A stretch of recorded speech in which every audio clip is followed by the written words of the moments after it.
पहले ये जो लड़का है जिसका नाम बादल बाबू है, ये दरअसल दूसरे नंबर का है, सेकंड नंबर का लड़का है, जो कि अपने गांव से बहुत दूर यानी कि दिल्ली गया हुआ था, जो कि वहां किसी गांधी पार्क जो एरिया है, किसी फैक्ट्री में रेडीमेड्स गारमेंट का भी काम करता है, उसमें एक तरह से दर्जी का काम करता है। वहां उसका रहना सहना लगातार इस तरह से चल ही रहा था। उसके बारे में जानकारी जुटाई जाती है कि वो अब कहाँ हैं, तो कहते हैं कि वो दुबई गया हुआ है खाने कमाने के लिए, लेकिन वो दुबई नहीं है, वो तो पाकिस्तान पहुंच चुका है।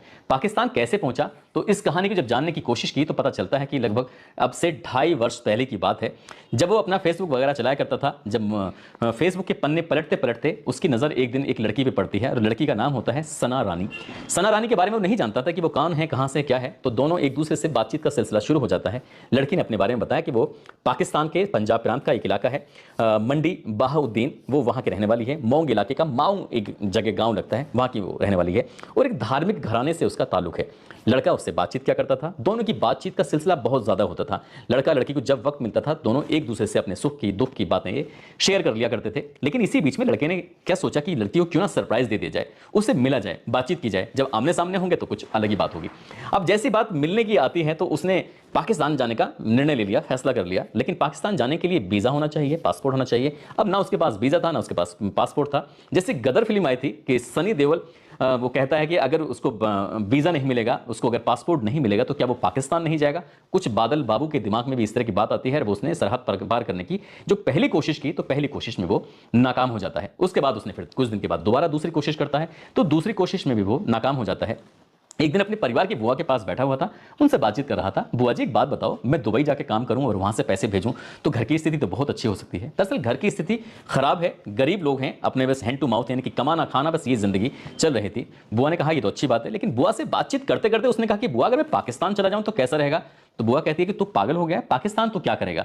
लेकिन बुआ को उसने पूरी कहानी नहीं बताई थी, क्योंकि उसे सना रानी नाम की एक लड़की से जो मोहब्बत हो गई थी, फेसबुक से जो उसका मिलना जुलना था, बस बुआ से इतनी बात करता है, इसके बाद बातें उसकी खत्म हो जाती हैं। अब उसने सोचा कि क्यों ना यहां से निकला जाए। अब उसने निकलने का फैसला किया। आखिरकार वो किसी तरकीब से सरहद पार कर जाता है, और सरहद पार करने के बाद वो पाकिस्तान पहुंच जाता है। पाकिस्तान जब जाता है तो पाकिस्तान जाने के बाद वो बताया जाता है कि दीपावली से लगभग 2 दिन पहले की बात है, 30 अक्टूबर 2024 के आसपास वहां उसकी किसी से जानकारी हो जाती है। जानकारी होने के बाद वो किसी से मिलता है और उससे रिक्वेस्ट करता है कि प्लीज़ अपना मोबाइल मुझे दे दो, मुझे एक फ़ोन करना है, बहुत ज़रूरी बात करनी है।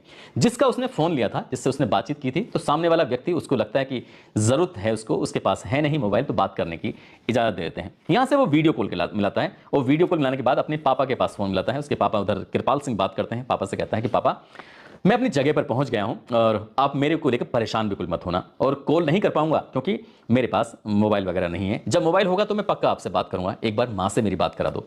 वो अपनी माँ से बात करता है, और माँ से जब बातचीत करता है तो माँ से बताता है कि माँ मैं दुबई आ गया हूँ, अब तुम्हें परेशान होने की जरूरत नहीं है, चिंता मत करना, मैं खुद ही फ़ोन करूंगा, तुम फ़ोन वगैरह की कोशिश मत करना, क्योंकि अब तुम्हारे पास मेरी कॉल नहीं आएगी। अब इसी तरह माँ से बात करता है, वक्त गुजरने लगता है, उस लड़की के पास पहुँचता है, लेकिन लड़की उसको शायद छिटक देती है, उससे नाराज़ हो जाती है कि तुम्हें, मैंने तो शादी का कोई वादा नहीं किया था, मैंने तो कोई भरोसा नहीं, मतलब मैंने तो नहीं कहा था कि तुम इंडिया से पाकिस्तान आ जाओ, मैं तुमसे शादी करना चाहूँगी। इस तरह से वो लड़का परेशान हो जाता है। उसे लगता है कि शायद ये दूसरी बार मान जाएगी, तीसरी बार मान जाएगी। इस तरह से भूखा प्यासा परेशान रहता है, किसी की उस पर नज़र पड़ जाती है। जब उसे भूखा प्यासा देखते हैं तो कहते हैं कि एक बड़ा आदमी है, बड़े आदमी के यहाँ नौकर की ज़रूरत भी है, तुम्हें कोई एतराज़ ना हो तो तुम वहाँ जाके रह सकते हो। वहाँ जाने के बाद अब उसने रहना सहना शुरू कर दिया। कम बोलता था, जब भी बात करता था मुस्कुरा के बात करता था, धीरे से बोलता था, ताकि कहीं उसकी आवाज़, उसकी बोलचाल उसकी पता न चल जाए। वो भी जानता था कि जिस तरह से वो भारत से पाकिस्तान आया है, यदि किसी को पता चल गया तो शायद ज़रूरी जाहिर सी बात है कि वो जेल जा सकता है। लेकिन इस तरह से ये दावा किया जाता है, ये बताया जाता है, अगर मीडिया की माने तो लगभग 2 महीने से वो पाकिस्तान के उस इलाके में रह रहा था, और किसी पर उसकी नज़र नहीं पड़ी कि वो कौन है, कहाँ से आया है। लेकिन उसकी बोलचाल की वजह से, उसकी भाषा की वजह से किसी को शक होता है, और वो पुलिस के पास बात पहुँच जाती है। पुलिस उससे पूछताछ करती है, पूछताछ के लिए उसे हिरासत में लेती है। उसके बाद पाकिस्तान विदेश अधिनियम 1946 की जो धारा होती है 13 और 14 के अंतर्गत उसके खिलाफ मुकदमा दर्ज कर लिया जाता है। मुकदमा दर्ज करने के बाद उसको 14 दिन की न्यायिक हिरासत में लिया जाता है, ताकि ये जानने के लिए कि ऐसा तो नहीं है कि भारत से ये कोई किसी साजिश के तहत आया हो, किसी हो सकता है कि पाकिस्तान को नुकसान पहुंचाने के लिए आया हो। 14 दिन तक उससे पूछताछ होगी, और ये पूछताछ की तारीख तय खत्म होती है 10 जनवरी 2025 को ये कंप्लीट हो जाएगी। 10 जनवरी 2025 के बाद यानी कि उसकी गिरफ्तारी के बाद बाद उसके खिलाफ मुकदमा दर्ज होने के बाद लगभग 15 दिन के अंदर अंदर कोर्ट में चार्जशीट दाखिल करनी ही पड़ेगी। यदि कोर्ट में चार्जशीट दाखिल हो जाती है और यह भी साबित होता है कि सना रानी ने ही इसको बुलाया था, इसको उकसाया था, तो जितनी सजा इस व्यक्ति यानी कि बादल बाबू को होगी, जिसकी उम्र लगभग बताई जाती है 20 या 21 साल के आसपास, उतनी ही सजा सना को भी हो सकती है। लेकिन हो सकता है कि सना के प्रति वहां पर रियायत बरती जाए और बादल बाबू के खिलाफ कार्रवाई हो जाए। यदि उस पर आरोप सिद्ध हो जाते हैं और वो कोर्ट में अपना पक्ष ठीक से रख नहीं पाता है, तो जाहिर सी बात है, ऐसे पता चलता है कि लगभग 10 साल की सजा उसको हो सकती है। यानी कि उसको सीमा पार करने, उसको दूसरे देश में गैर कानूनी तरीके से, क्योंकि अगर जाने का तरीका होता है पासपोर्ट हो और फिर देश अनुमति देता है कि अब वीज़ा आपको मिल चुका है, जितने दिन का होता है उतने दिन वो रह सकते हैं, तो एक मेहमान की तरह रह सकता है और अपना अपना वहाँ पर जो भी टाइम होगा उसके में अपना घूम सकता है, कहीं भी जा सकता है। तो इस तरह से जब वो वहाँ चला जाता है गैर कानूनी तरीके से, क्योंकि अब उसमें जाँच पड़ताल चल रही है, कोर्ट ये डिसाइड करेगा कि आखिरकार उसको कितनी सज़ा होनी चाहिए, नहीं होनी चाहिए। लेकिन जैसे ही ये बात उसकी माँ, उसके पिता, उसके भाई, उसके परिवार, उसके रिश्तेदार, उसके आसपास के गाँव के लोगों को पता चलती है, तो सब लोग बड़े हैरान हो जाते हैं कि एक सीधा साधा सा वो बालक आखिरकार उसको क्या बनी थी कि उसने फेसबुक से मोहब्बत कर बैठता है और मिलने के लिए पाकिस्तान पहुंच जाता है। किसी ने इस बात की कल्पना नहीं की थी। उसके जो बुजुर्ग माँ बाप हैं परेशान हाल में सीधा एसएसपी के पास 3 जनवरी 2025 को पहुंच जाते हैं, एसएसपी अलीगढ़ के पास, और हाथ जोड़ते हुए विनती करते हैं कि साहब बस किसी तरकीब से हमारे बालक को वापस बुलवा दीजिए और हम उसके बिना रह नहीं पाएंगे। अब वो अपील भी करते हैं मीडिया के माध्यम से। योगी आदित्यनाथ यानी कि उत्तर प्रदेश के मुख्यमंत्री, भारत के प्रधानमंत्री नरेंद्र मोदी से भी वो अपील करते हैं और कहते हैं कि मेरा जो बेटा है उसे वापस बुलवा दीजिए, क्योंकि वो बड़ा परेशान होगा। जाहिर सी बात है, सलाखों के पीछे है, परेशान होगा। जाहिर सी बात है, पुलिस ने रिमांड पर ले रही होगी तो उसके साथ वो 3rd डिग्री जैसी स्थिति भी उसके साथ पैदा होगी, हो सकता है मारपीट वगैरह हो भी रही हो।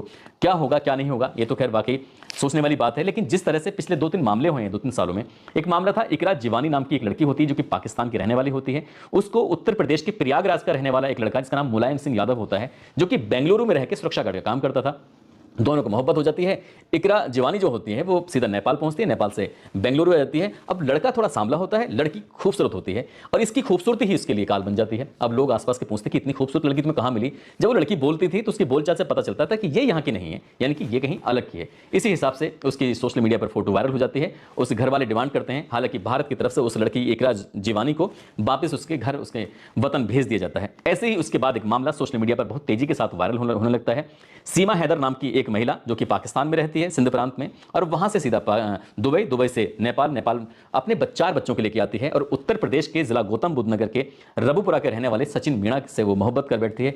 उसी के साथ लगभग 1-1.5 महीने या उससे कहीं ज्यादा बड़ी खामोशी के साथ रह रहे थे, लेकिन किसी ने मुखबरी की।